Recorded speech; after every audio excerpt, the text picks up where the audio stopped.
สบายดียินดีต้อนรับเข้าสู่ละซานนฟาร์มเส้นเก่าเส้นเคยมาผมกับแม่ใหญ่เบสมือนี้พี่น้องทางละซานนฟาร์มของเราได้โอกาสดีได้จัดส่งอุปกรณ์ปลูกถั่วงอกด้วยระบบน้ำบนเพิ่มที่ขาสูตรพี่น้องนี่ทั้งวันนี้เลยเราจะจัดส่งไปที่ทางพี่น้องทางหนองแตงเนาะพี่น้องทั้งวันนี้เลยขยายกิจการของเพื่อนที่ได้แจ้งพี่น้องทางบ้านเนาะก่อนการส่งมอบอุปกรณ์ของเรานี่ทางเราจะได้มีการรีวิวให้พี่น้องได้เบิ่งว่าอุปกรณ์ในน้ำของเขาเนี่ยทางเมืองของเขาเนี่ยเฮ็ดเรียกบ่เพื่อบ่เป็นการเสียเวลาในอุปกรณ์ทั้งเบิดนี่เนาะที่ทางแม่ใหญ่เบสได้รีวิวไปก่อนนะนี่พี่น้องทางบ้านก็คงจะฮู้ไปบางส่วนแล้วเนาะพี่น้องมื้อนี้แม่ใหญ่เบสจะมาทดลองตั้งแต่ได้เท่านั้นเด้อพี่น้องเพื่อบ่เป็นการเสียเวลามาเอามาเริ่มเลยพี่น้องซึ่งอุปกรณ์ทั้งเบิดนี่เนาะพี่น้องคือเฮาจัดส่งไปจำนวนหลายแบบนี้ทางเฮาจะได้แยกไปเด้อพี่น้องมาเบิ่งขั้นตอนการประกอบเนาะพี่น้องส่วนอุปกรณ์ทั้งหมดนี้จะเป็นหน้าตาแบบนี้เด้อพี่น้องเด้อพี่น้องก็จะได้ถังห้องน้ำวาล์วปิดเปิดน้ำไม่ใช่เบรกแยกออกไปให้จังซี่เนาะเลี้ยงแต่พี่น้องคือเอาไปกับคือประกอบพี่น้องประกอบออกมากันนี่มันจะหักมุ้งหอกมุ้งเข่าเด้อพี่น้องเด้อนี่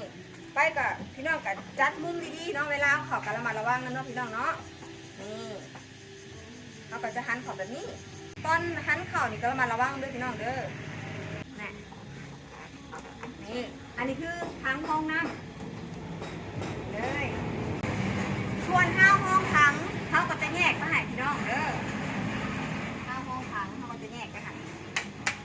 ไปกับมีแต่พี่น้องประกอบเอาเนาะเขาจะแยกไปเป็นแบบนี้ไปเป็นชิ้นส่วนแบบนี้หายพี่น้องนี่อันนี้คือห้าห้องถังเด้อส่วนพอทรงน้ำพี่น้องเขาก็จะแยกไปให้เส้นเดียวกันพี่น้องอันนี้อุปกรณ์ที่ต่อระหว่างได้น้ำพี่น้อง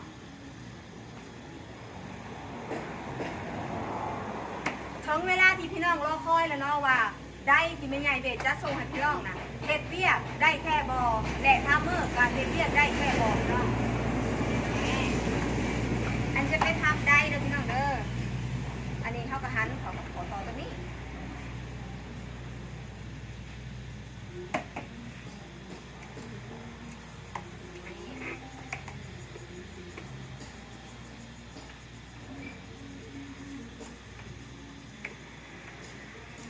พี่น้องจัดหาตำแหน่งมาเอาด้วยพี่น้องเด้ออันนี้เห็นเป็นตัวอย่างเห็นในเบื้องเป็นตัวอย่างพี่น้องส่วนท่ามือนี่ทางเราจะตั้งเวลาไปให้เป็นทีเรียบร้อยเลยพี่น้องเอาไปนี่เพียงแต่เบิ่งว่าตำแหน่งอยู่ในหน้าจอนี่มันอยู่ในตำแหน่งอัตโนมัติมันจะอยู่ตำแหน่งอัตโนมัติเห็นไหมลูกอันนี้คือตำแหน่งอัตโนมัติเนาะแต่ไม่ใช่เบสจะทดลองไปอยู่ที่ตำแหน่งออนเลยพี่น้องนี่อันนี้คือออนวิธีกดก็คือตัวนี้จะเป็นออฟออนออโต้เนาะพี่น้องแล้วก็ออนนี่เนาะมาเอามาเริ่มลองกันเลยพี่น้องนี่อันนี้คือไดน้ำโต๊ะที่1แล้วก็ทามเมอร์โต๊ะที่1พี่น้องเด้อแห้งพี่น้องเนาะ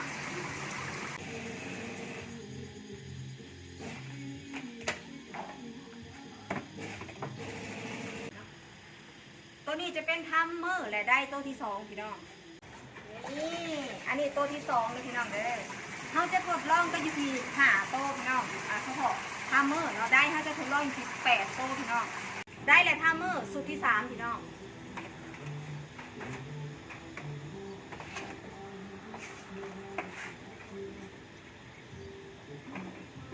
นี่เรียบปกติพี่น้องได้และทามเมอร์โต๊ะที่4พี่น้อง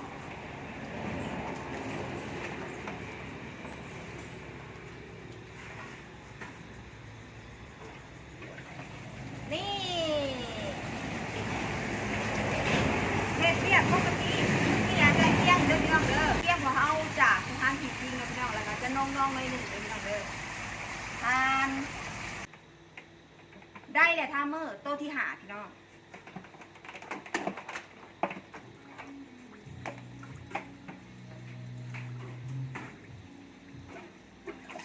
นี่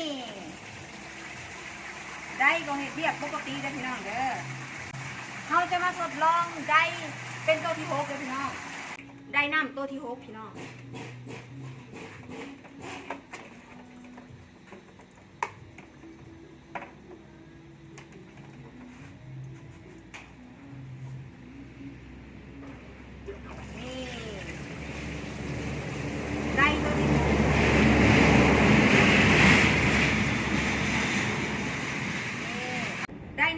7พี่น้อง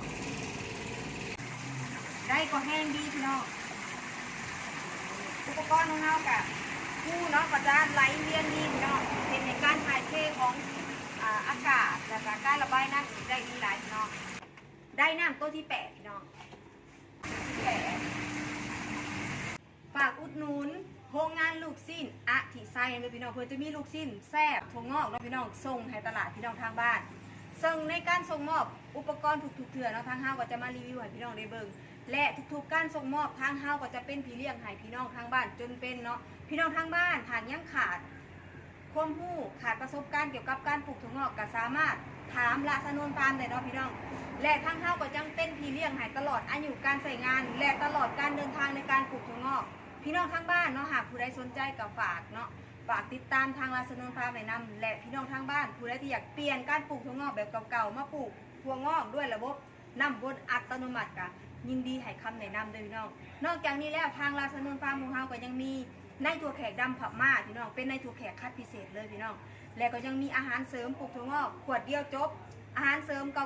999ทั้งเขียวแล้วก็ทั้งแดงเนาะพี่น้องแล้วก็แป้งกันเชื้อราที่ควบคุมเชื้อราในการปลูกถั่วงอกของพี่น้องเนี่ยได้ดีหลายพี่น้องนี่ก็ฝากกดติดตามแม่ใหญ่เบสนำเด้อพี่น้องเด้อว่าแม่ใหญ่เบสจะส่งมอบอุปกรณ์ดีๆและก็เครื่องมือทำมาหากินดีๆแบบนี้ให้กับพี่น้องทางบ้านอยู่ทางบ้านใดเนาะก็ฝากติดตามไว้นำสำหรับคลิปนี้ก็จะหมดเพียงเท่านี้แม่ใหญ่เบสจะขอตัวไปแพ็คอุปกรณ์ทั้งเบิดนี่ส่งให้กับพี่น้องทางน้องแตงเด้อพี่น้องเด้อพบกันใหม่คลิปหน้าบ๊ายบายอันนี้จะเป็นกระซามเนาะ2 4 5ตัวเนาะอันนี้กระซามห้องซ้ำปิดปาก2 4 5ตัวเด้อแล้วก็จะเป็นถังถังเนาะอันนี้จะเป็นห้าวห้องถังแล้วก็จะเป็นทอส่งน้ำเด้อจะเป็นทอส่งน้ำอันนี้จะเป็นขอต่อพี่น้องขอต่อที่ว่าอยู่ในถังห้องเนาะ2 4 6 8 10ตัวเด้ออันนี้จะเป็นทอส่งน้ำเด้อพี่น้องเด้อจะมีหาตัวคือกันเด้อตัวนี้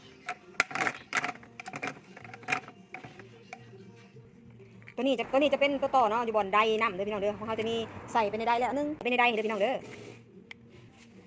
ส่วนอันนี้จะเป็นว่าวที่เกิดน้ำเด้อมีอยู่หาตัวนี่ทั้งหมดนี่เขาจะใส่ไปในถังนี่เด้อ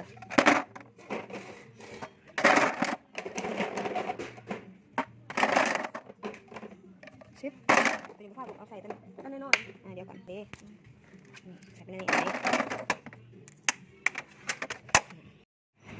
ตัวนี้จะเป็นได้ทั้งหมด8ตัวทั้งนี้ไปเลย